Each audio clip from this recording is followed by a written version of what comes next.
Were you hired to participate in the murder of Dan Markel? Yes, ma'am.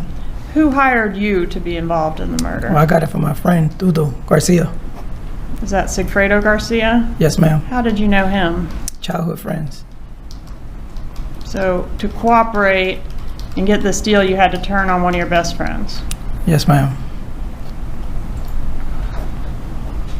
Who enlisted Sigfredo Garcia to be a part of this murder? Katie, Who's Katie? his wife. Is that Katherine Magbanua? Yes, ma'am. Do you know who enlisted her to be involved in this murder? Not really. Was it a murder for hire? Yes, ma'am. Did you know that somebody was paying Katie? Yes, ma'am. And Katie was the one that brought the money to you all, right? Yes, ma'am.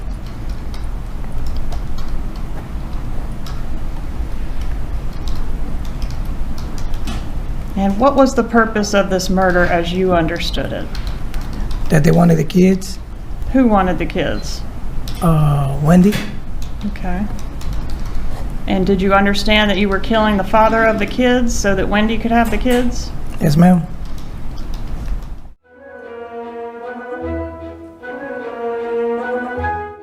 Did your mom move around this time? I don't think so. Do you remember your parents signing a lease at a place called the Continuum? My parents were spending some time there on the weekends, but they didn't move until 2015 when I was clerking for a judge at that time. All right, so they signed a lease to have sort of a weekend property. Was that in South Beach? Yes. Okay, and that does March of 14 sound right for that? I don't remember when they signed a lease there, but it's possible. Well, when you ultimately left Tallahassee, which we'll get to, did you go to live at the Continuum or at Coral Springs or somewhere else? In Miami at the Continuum. And do you know why they chose to move into the Continuum? I mean, this is about 3-4 months before the murder. My brother had a girlfriend that lived there, and he really liked the property, and he thought maybe my parents might like to retire there. So he was suggesting that they start trying someplace other than Coral Springs to retire. 20 minutes before, she's texting saying, "We'll have a private conversation," and erase this after you read it. Then she sends a text 20 minutes later saying, "I can speak to you privately," and says what it's about, Dad's birthday gift. Correct. Does she tell him to delete that text where she said the subject of the private conversation? There's no request to delete that text. Right. And during these conversations with Charlie Adelson, was there ever a time when he's in the middle of these conversations with you about what's going to happen, speaking to his mother? Sometimes he would get on the phone, he'd kind of look at me weird, and then just step out of the room and discuss whatever he needed to discuss. I'm going to object if she's going to give any information about what was discussed outside her presence. Overruled. She You do is that. talking about what took place, not the substance of the conversation itself. Did you understand that getting the job done would relieve the stress on Charlie Adelson and his family? Yes, ma'am. There was an envelope that Charlie had given me one day that I went over to his house, and he told me not to open it, and that he had worn gloves to close it, and that was basically it. And that I was the understanding of to pass it on to whoever I knew could take care of it. Okay. In this text is Donna telling Charlie that she had a tough conversation with Wendy. Yes. All right. And this text message then is on the second to last day of May of 2014? Correct. All right. And through Luis Rivera, was it learned that there was not only a July trip to Tallahassee, but also a trip in June, at the beginning of June, where these killers came to Tallahassee? That's correct. So slide 137, we see two chats between Charlie Adelson and Donna Adelson, where Charlie indicates he's okay, have fun, still working on Dad's B-Day present, And Donna Adelson responds, I know it's a tough B-Day being 70 and all, but I know you'll come through.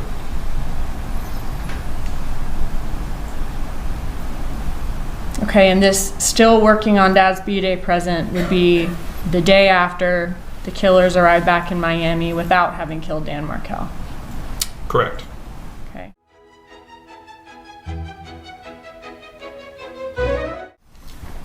So as we see, kind of focusing in here on the details of this email, the party, friendly reminder that Donna's event is coming up on Saturday, July 5th, 2014 at 7:30 p.m.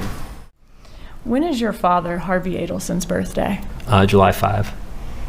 Okay, so on July 5th of 2014, how old would he have turned that year? 70. Okay, and this is about 2 to 3 weeks before Dan Markel was killed? Yes. Did your family do anything to celebrate his birthday that year? Yes, we had a party at their condo.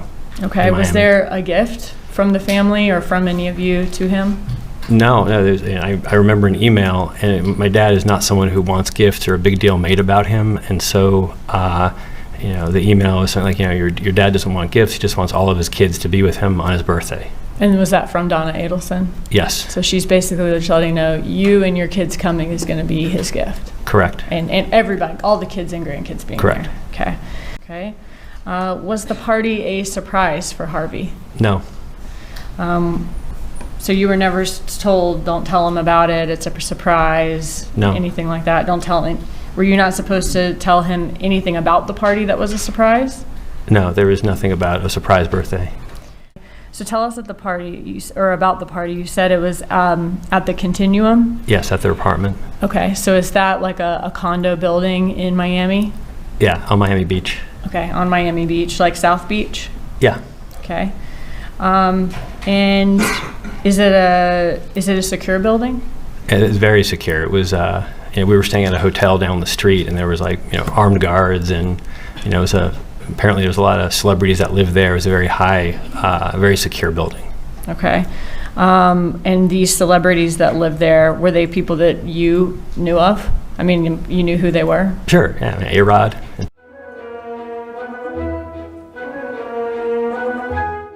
There is a text message from Wendy Adelson to Dan Markel asking if he is in Tallahassee for the dates of July 14th through the 18th.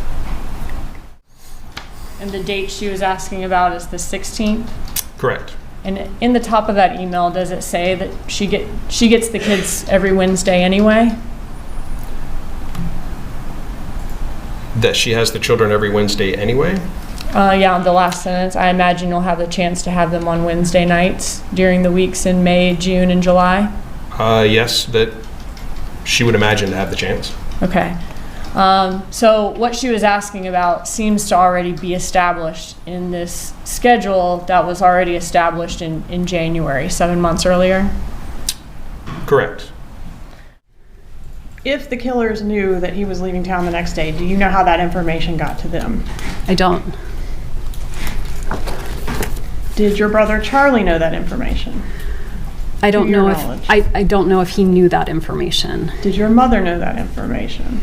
My mom usually knew our schedule, so she probably would have known that I was going to have the boys. I don't know if that means she knew he was going to be out of town, but she would have known that I had the boys. And didn't your mom keep meticulous track of every time that Dan went out of town? Maybe just in the sense that if Danny was out of town, she thought maybe I needed extra help or something. So yes, probably. And when that became an issue in the divorce, she was able to send you a record going all the way back to 2010, a couple of years of every single date he was out of town. Do you remember that email? My mom never switched over to like a Google Calendar, so she would keep very meticulous, like a calendar of all the things she had to do, and so that was just her way of keeping track of everything, not just this, but every part of life. She's very detail oriented. Yes. And as part of that information in the 2014 planner, did you locate any information specific to Dan Markel's vehicle? We did. That's Dan Markel's tag number at the time of his murder? It is. Same vehicle that the killers pursued? That's correct.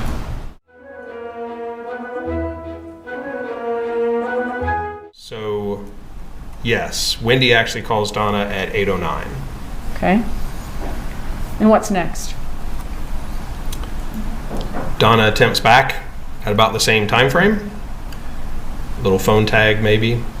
And then we see a text message from Donna to Wendy again about the Best Buy service.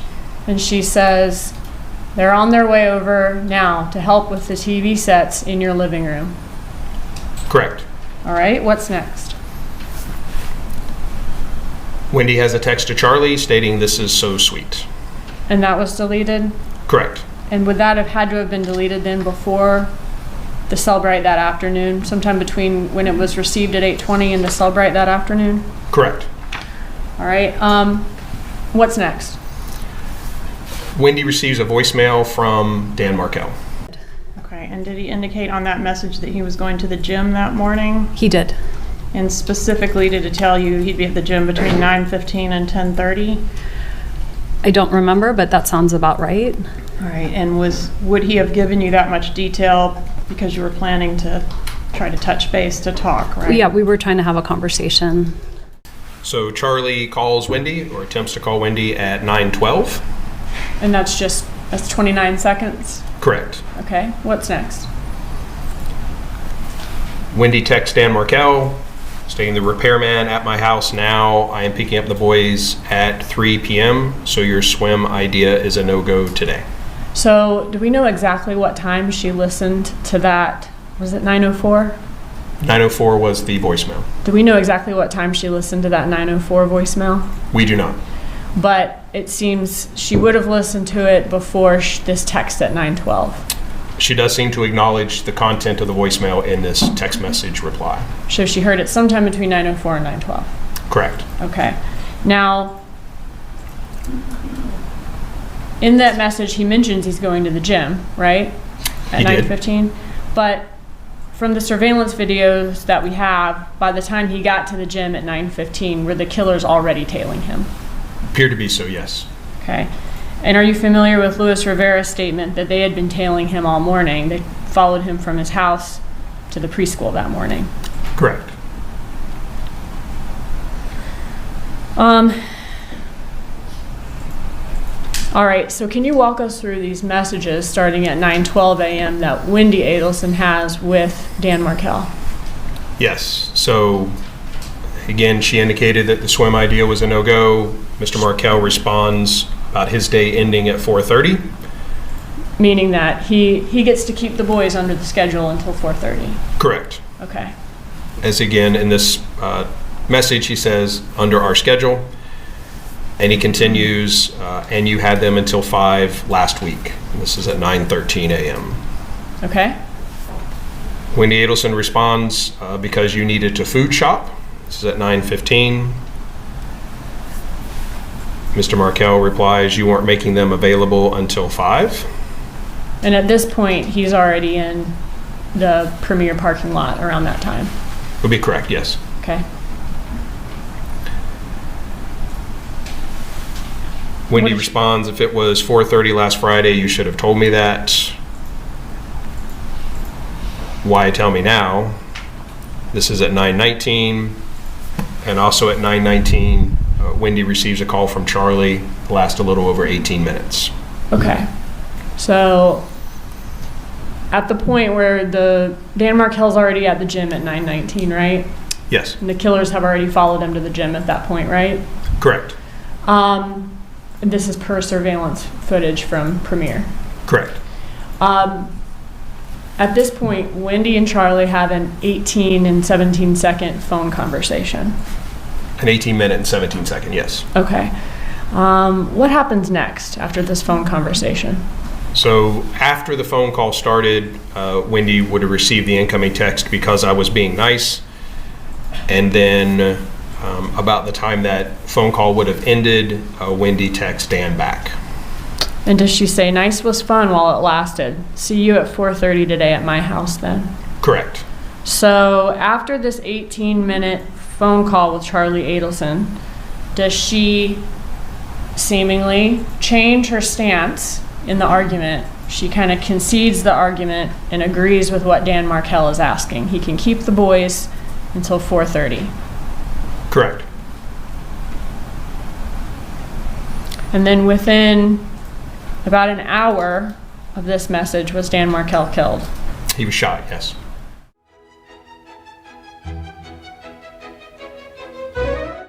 Did your brother joke about hiring a hitman to kill Dan Markel? He did make that joke.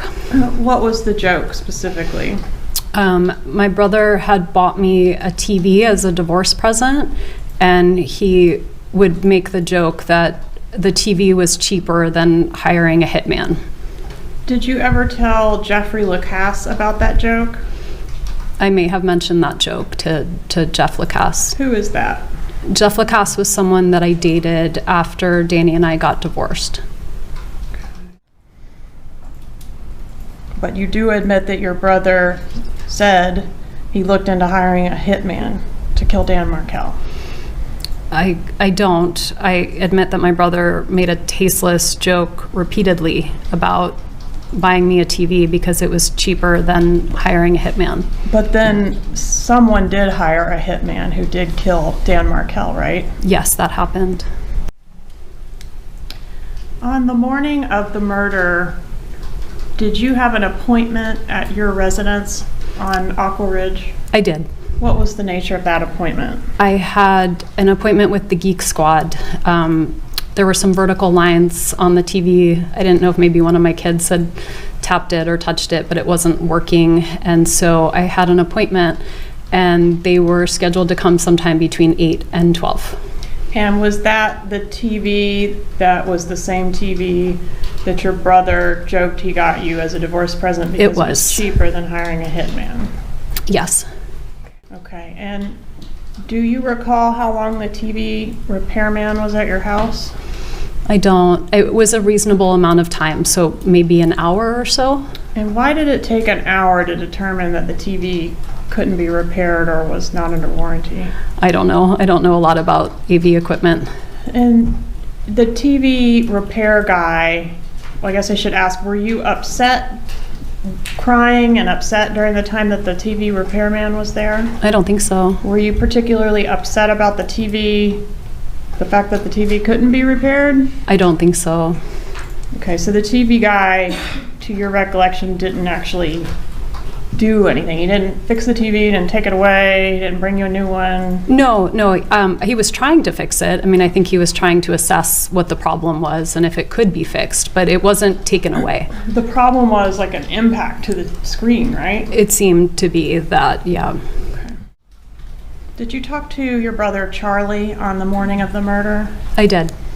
And does an 18-minute conversation at 9:30 a.m. that day sound correct? It does. Do you remember the nature of that conversation? I do. I didn't purchase the TV, so I didn't know how much the TV cost. And so I called him to find out if it made more sense to get the TV repaired or buy a new TV, because I didn't know what the delta was there. Okay.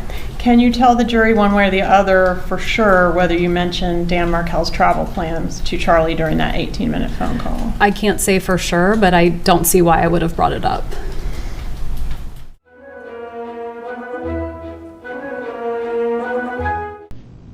We started talking. It was kind of, I could tell he was driving because there was a lot of just extra noise. It sounded like he was on speakerphone in his car driving. Okay. We started talking. He said, I didn't even know my wife enrolled them in this school or put them in the drawing, but I found out, and so I went to SAS to talk to the assistant principal, but there was no kids there, so I wanted another person's take who's not the assistant principal, trying to get people in. I said, great.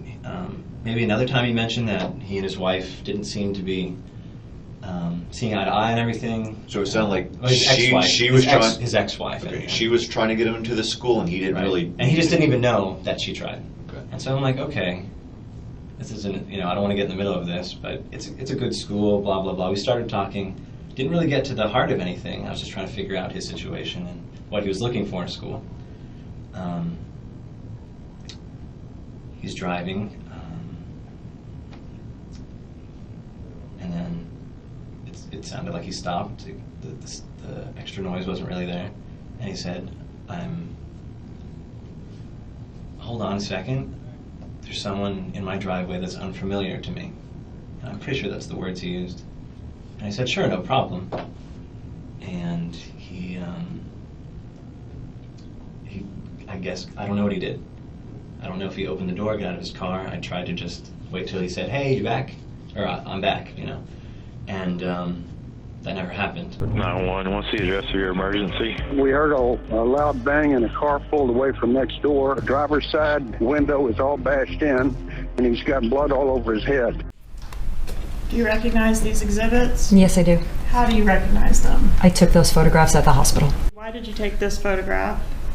For the darkened area on his forearm.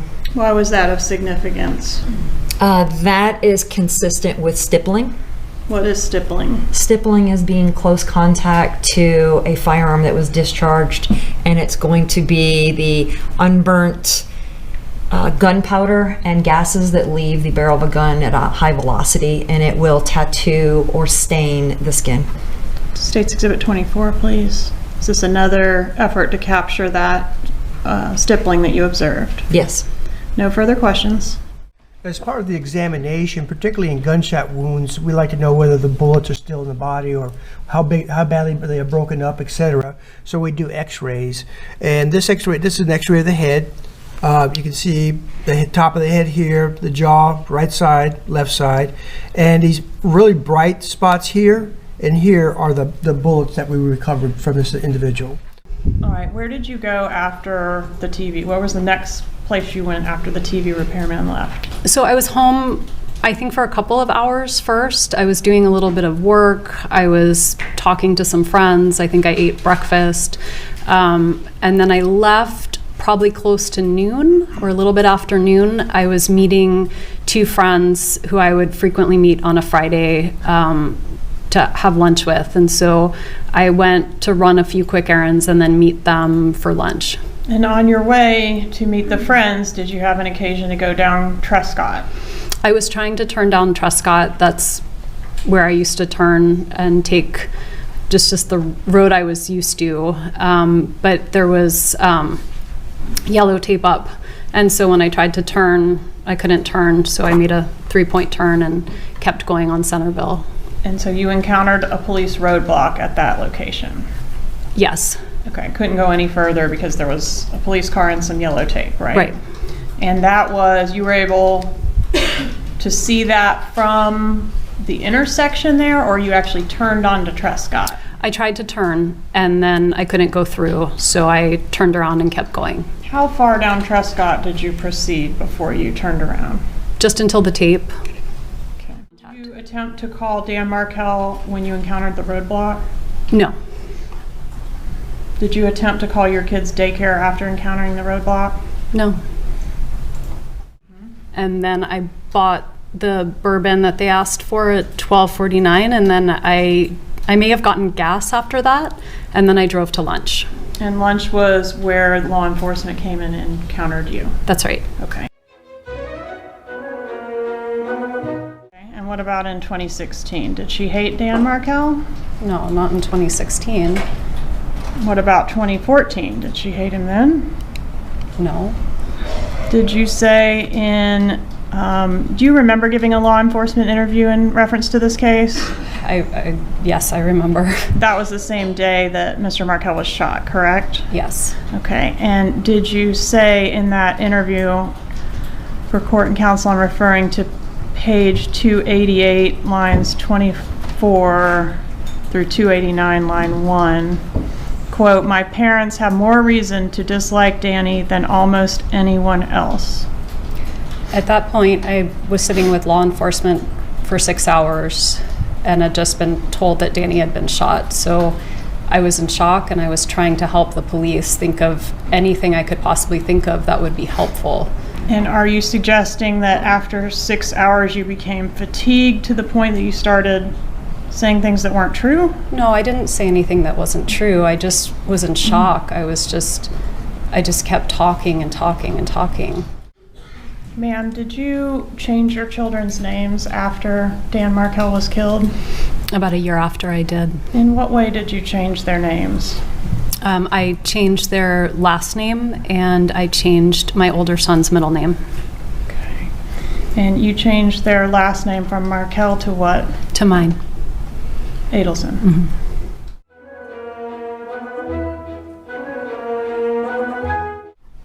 Where was Dan Markel buried? In Toronto. Were you or your children in attendance at his funeral? No.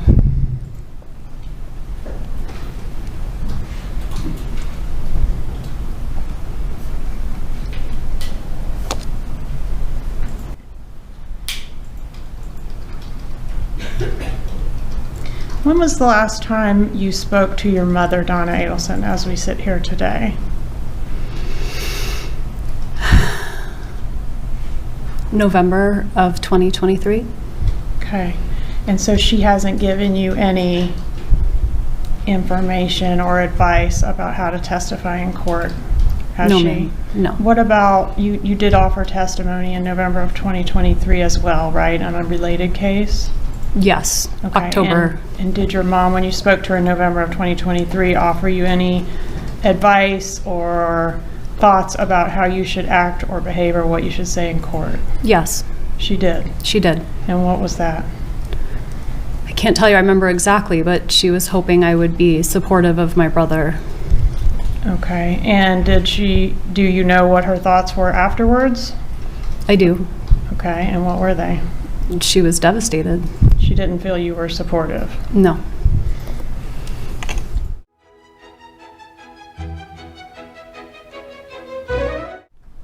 What information do you have regarding your mother's involvement in the plot to kill your ex-husband? I don't have information. Was part of the plot to kill your ex for you to have plausible deniability or to know very little about it? I was not involved in any plot to kill Danny. Were you shielded from the plot because, I don't know, you couldn't be trusted to keep a secret? I was not involved in any plot to kill Danny.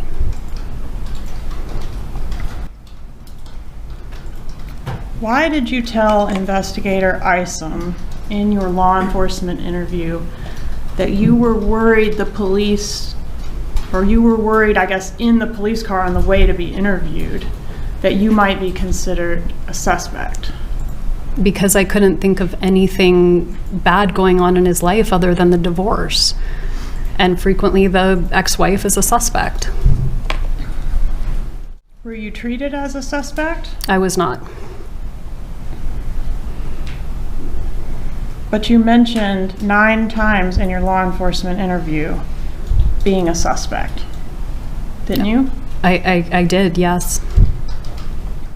But you said in the interview that you didn't think they were capable of it, didn't you? I did.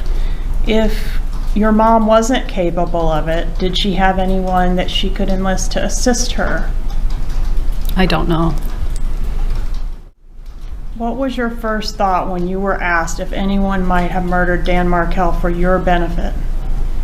I thought maybe a crazed friend or a former student. It's not what you said, though, is it? I don't remember exactly what I said first. You said Charlie, right?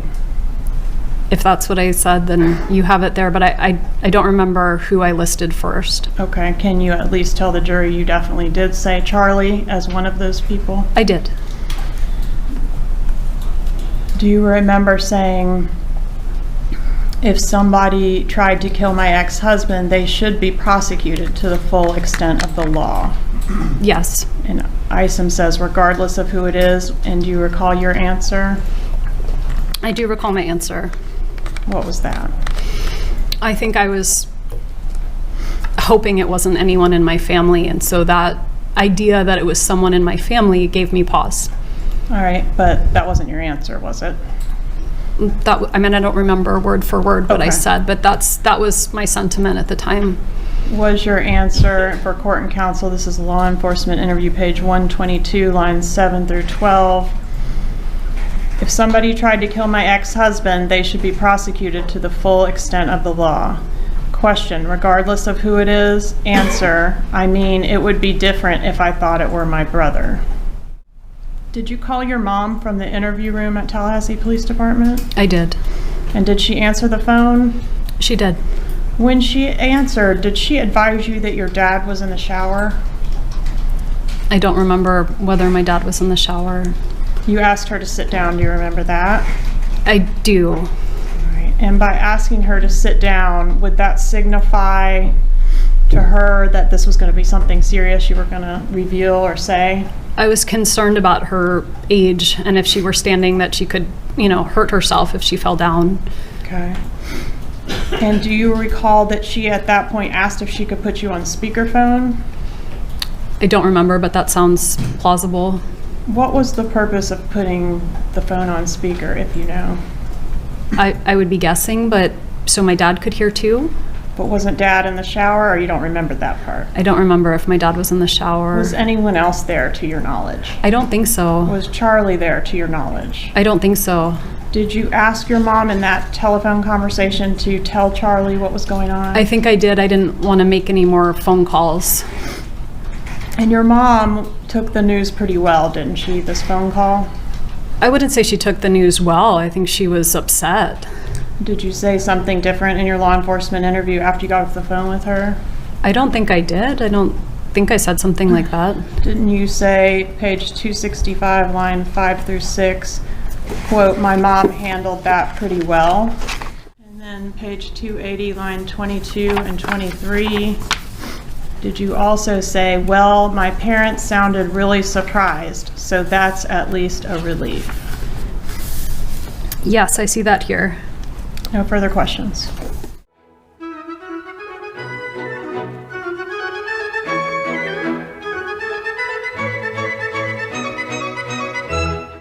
So you looked for records that would be consistent with the state's theory? To establish that the route hadn't been altered in any way? The question raised was, can you get off the turnpike and get to Charlie Adelson's residence? And the answer is yes. We saw on the section of his report where it shows a travel analysis of Donna Adelson the night of Dan Markel's murder. Do you remember that?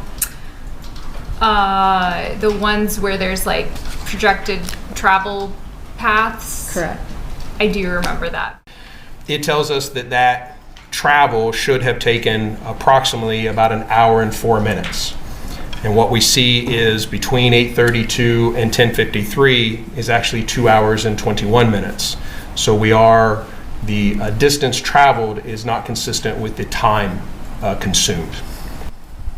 What can you determine about when Donna Adelson would have reached Charlie Adelson's residence according to this estimated travel time? So if we look at this, and again, we see the area of Charlie Adelson's residence. We have the message at 8:59 that says outside your house. Charlie responds to that about 20 minutes later with 10 men, 10 minutes. So for the location south of Charlie's residence and the location north of Charlie's residence that we have location for, you do not disagree with that? No. Okay. And the iMessage where she says outside your house, would you expect to have location for iMessages?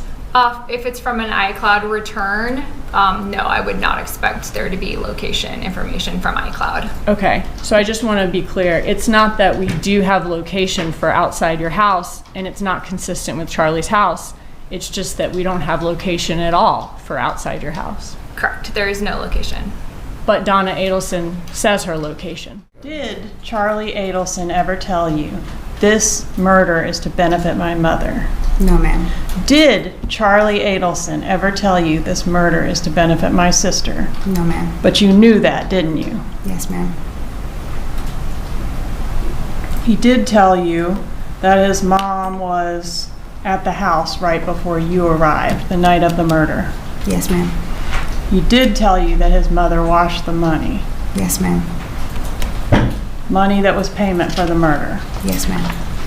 And you go to Sigfredo, right? Yes, ma'am. And he knows you're going to be bringing him money, right? Yes, ma'am. And he hops in your car and you tell him you got the money. Yes, ma'am. And so your testimony is then he goes into your trunk. Yes, ma'am. And he takes the bag out of the diaper bag. No, it was not a diaper bag. It was the plastic bag that Charlie put in my trunk. No, the money was inside your diaper bag is what you testified to before. No, ma'am, I did not. Oh, where'd you put it? The money? Yeah. Was in the trunk of my car. Okay. All right, I must have misunderstood your testimony. I thought you said it was in the diaper bag. The envelope was inside the diaper bag. Envelope was inside the diaper bag? Yes, ma'am. And that's what you delivered to Sigfredo? That's the envelope that Sigfredo picked up from my apartment. Yes, ma'am. And inside the bag you find, I mean, it's not very thick, but you find stacks of money that's stapled together, correct? What's not very thick? 10 $1 bill or 10 $100 bills stapled together. That's not very thick, is it? It was just in stacks of whatever amount it was. I didn't count it. It was stapled together, right? Yes, ma'am. Okay. So how much did you get for arranging Danny Markel to be killed from Charlie's request to passing out on to Sigfredo Garcia? How much money did you get? I never counted how much money was even in the bag. As you sit here today, you're telling this jury you never know what your cut was. You No, can't ma'am. tell them. No, ma'am, I never counted it. Are you real familiar with all of the testimony and proffers that she's given in this case? No. You're not? Not real familiar? Yeah. I can't say I'm real familiar. Depends on what it is, I guess. Are you real familiar with what she testified to in Charlie's trial? I don't know if I can say I'm real familiar with it. That's okay. We'll get that information and get it to the jury.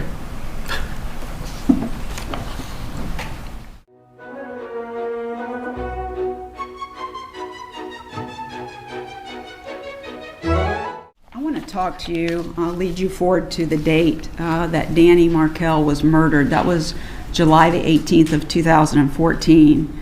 Do you recall speaking to Mrs. Adelson on that date? Yes, I do. Okay, and can you explain to us how you were contacted and the nature of the conversation? I was called, and Donna was quite hysterical. Okay. And she said to me, Danny's been shot. Sustained. Do not speak to what anyone said out of court, ma'am. So you had gone to the airport after your last testimony, right? That is correct. And returned to the courthouse? Yes. To tell us what? That you used Viber or WhatsApp to make Yes. that phone call? Yes. So it wasn't a regular phone call?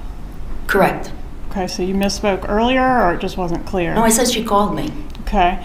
And she called you and made a regular phone call on June 23rd, the month before the murder, right?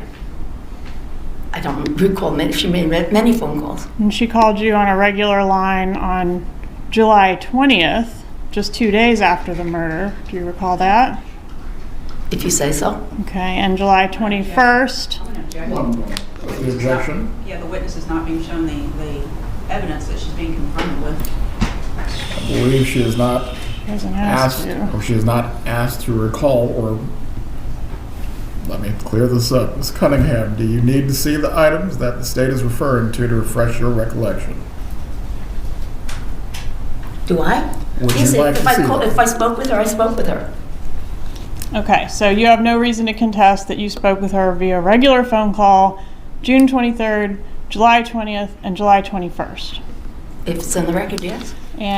But you're saying it was a WhatsApp or a Viber on the 18th?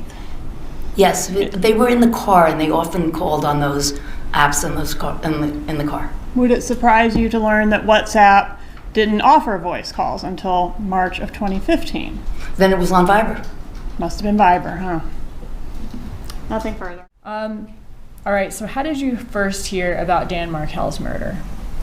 I heard the day after the shooting occurred, so that would be Saturday, July 19. I was at a meeting in Chicago, and I think I got a phone call first, and that I was in a meeting, and so I just said, can I call you later? And then I got a text message shortly thereafter, like right before 10 in the morning, that said, like, tragedy here, please call. And are these from Donna Adelson? Yes. Okay. So were you able to call her that morning from the conference in Chicago? Yeah, so I walked out and went to the hotel lobby and just hit call. Okay, and tell us about that conversation with her.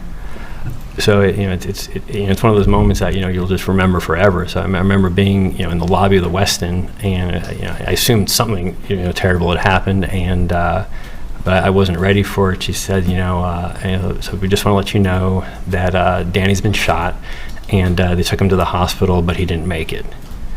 And it didn't make any sense. And I probably asked like a few medical questions, and they said they're driving up to go help Wendy, and we'll talk to you later. We can't talk now. Okay. Was she crying in that conversation? Not Donna in the conversation. Sir? No, she was not. Okay. It was very matter of fact. Did she ever give you any further detail that weekend about how he'd been shot, or other than just Danny was shot and he didn't make it?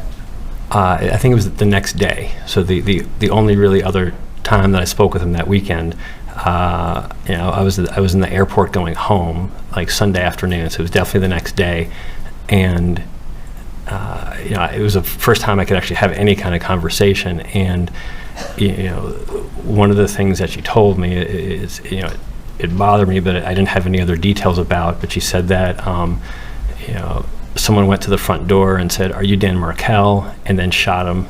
And then I said, "Well, how could you know that? Who's telling you that?" And she said, "Well, that's just what they're telling us." And Okay. So she said someone told her that someone knocked on Danny's door, said, "Are you Dan Markel?" He said yes, and the shooter shot him.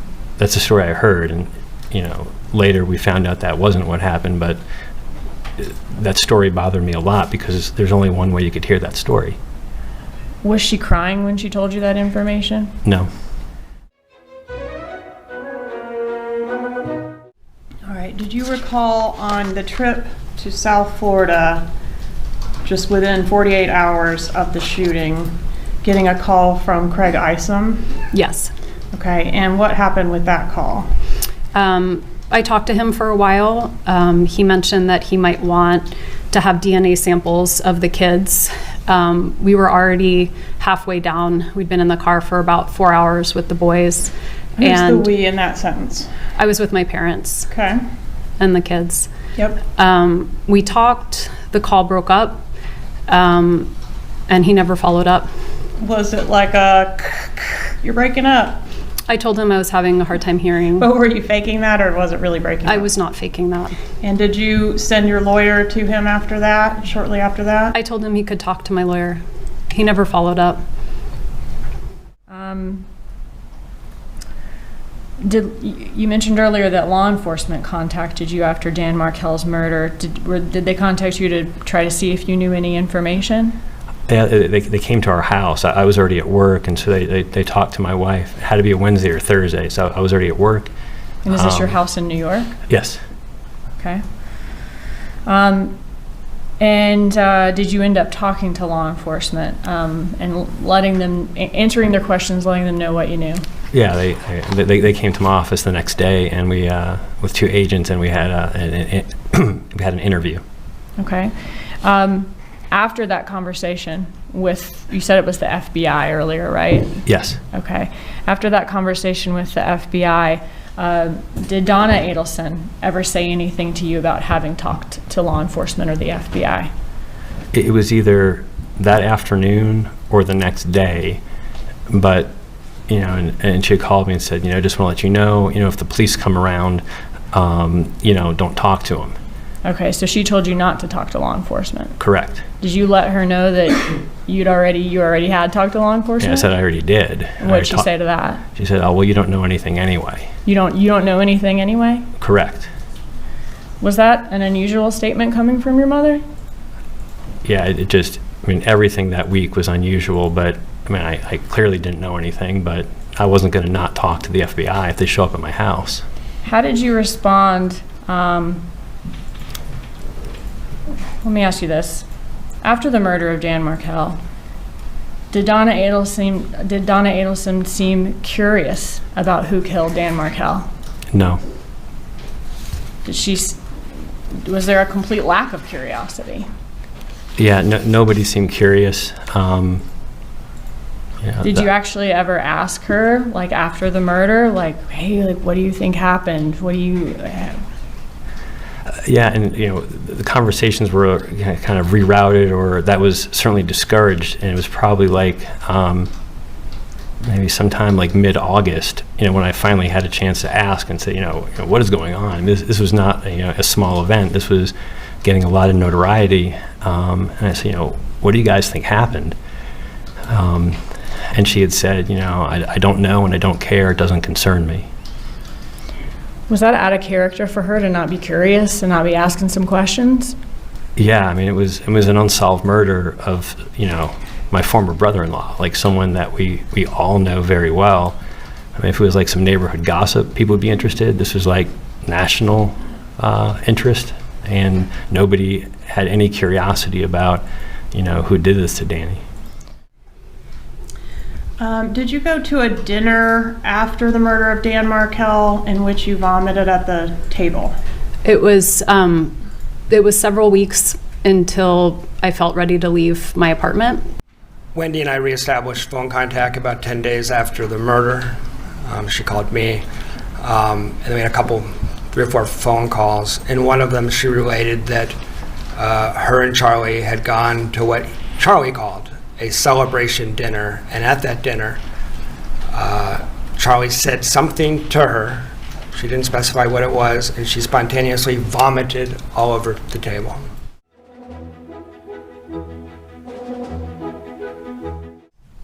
Did you relocate to South Florida after Mr. Markel's death?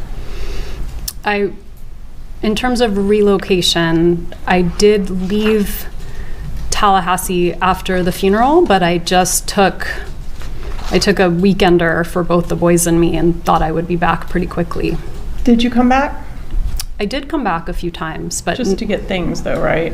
Not really to get things. I came back a couple of times to give a talk or to do some work, but okay. But what I'm interested in is, where were you living after the murder? I wasn't living in Tallahassee. Were you happy to be out of Tallahassee when you were able to return to South Florida? No, I was not happy. Did you send a text message on January 1st of 2016 that's contrary to that? At that point, it would have been 1.5 years after I'd been living somewhere else, so I don't know what text message you're referring to, but... But at that point, you were happy to be out of Tallahassee? It's not a question of happy to be out of Tallahassee. I was trying to build a new life for myself, and I didn't feel safe here anymore. All right, let's take a look at tab 96, please. 96 in the old one or the new one? The old one, please. Okay. Okay, I see it, but it says unknown, so I don't know who I'm talking to. Well, that's not the question. The question is, did you say, "So happy I don't live there"? And the person says, "I bet it's a shithole." Remember that? I don't remember this, no, but I do see that I said it. I don't know who I'm talking to here, and I... Would it surprise you to learn you were speaking to your brother, Charlie Adelson? I don't know if it would surprise me. So, no.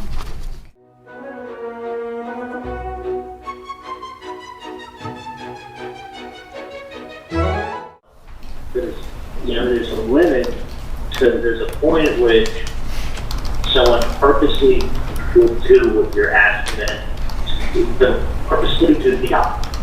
And she's going to screw her life because they're incapable of never doing their infinity enough to do. What's that? There's not going to be enough. No. The reason why is I'll never tell someone you can't win the lottery twice, but I can tell you this, the probability is not in your favor. Probability is not in your favor of winning the lottery once. Winning it twice, even more. And that's how I talk to her. Because what happens is that's what she needs to do. The understands when I don't ever offend her, because I don't talk about her. I just say, well, listen, if you put a 37-year-old Victoria's Secret model in front of me, I wouldn't want to get serious with her. Why? When I could do it with a 25-year-old. I said, a 25-year-old is going to be 18 in 15 years. I go, you want to buy a car with high mileage or low mileage? I go, listen, Wendy, you don't want to date a guy that's 50. You know why? Because he's too old for you. And he's going to be 60 in 10 years. And 10 years from now, you don't want to see yourself as a 60-year-old. I get it. She gets it. But, obviously it doesn't help that she's got these fucking friends. Don't tell her that you deserve the Superman and the with some guy who's a doctor who's single, who's just dying to take over the responsibility of some kids who aren't his. Like, there's tons of very wealthy, successful, young, good-looking guys want to date her because nothing's more fun than having a 6-year-old fart in your face while you're trying to talk to your girlfriend when you get home from work. That's awesome. Yeah.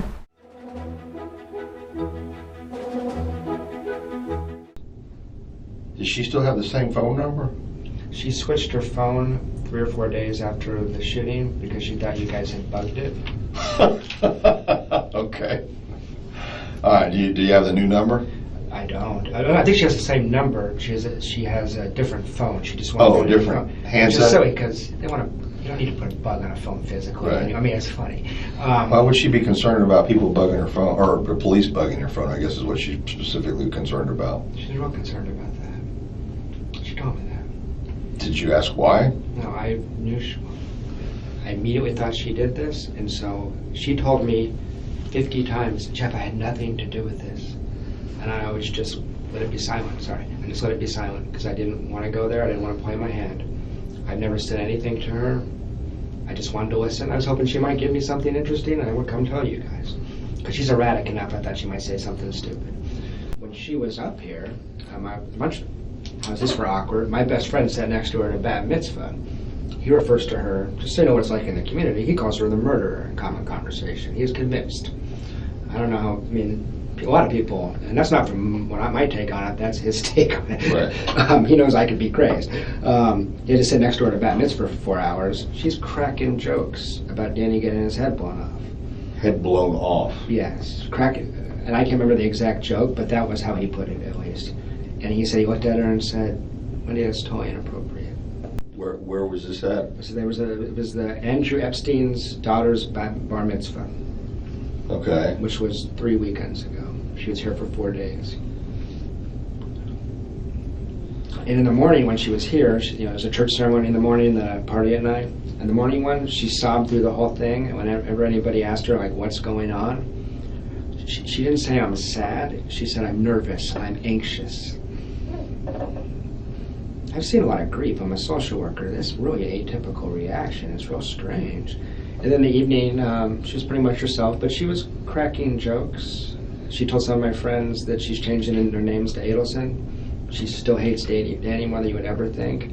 And no one has ever heard her say one sympathetic thing about Danny Markel to this day. And it's just weird. Why would you be hanging on to anger? I mean, it's so... I can only think of one reason, to make the world make sense to you. Oh, here's what she said. There was one just general joke, but I have the other text. He said, my favorite quote from tonight, I overheard Wendy saying, at least it didn't happen to Jeff or the kids or somebody I actually cared about. Okay. You know what Wendy was mostly upset about? And she told me this? The fact that she had to cancel her commencement speech because Danny was shot. Her attorney said it's a bad idea to get yourself in front of the media like that. Inside Edition will show up. You can't do it. She was devastated. They find her behavior erratic, bizarre, scary, and people who are very close friends to her are coming to the point where they're like, Jeff, I'm have people stopping in my office saying, Jeff, is there any chance, it's just not the Adelsons in Miami, is there any chance they had something to do with this? That's the weirdest family, the vibe, you walk in the room and something's strange. I know it's all subjective, but that's Wendy with Charlie. And I don't know who pulls the trigger, but there's a very strange relationship between those two.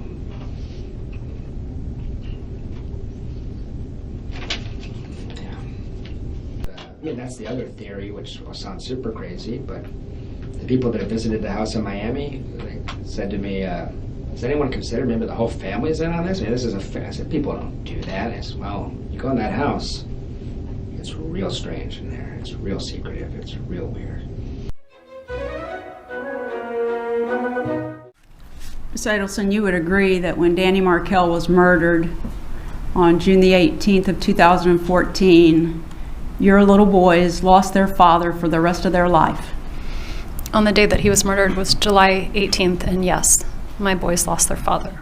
And you testified on direct that anybody in your family that had anything to do with it should be held responsible. Isn't that correct? Yes. And that includes you, doesn't it? Anyone who's responsible.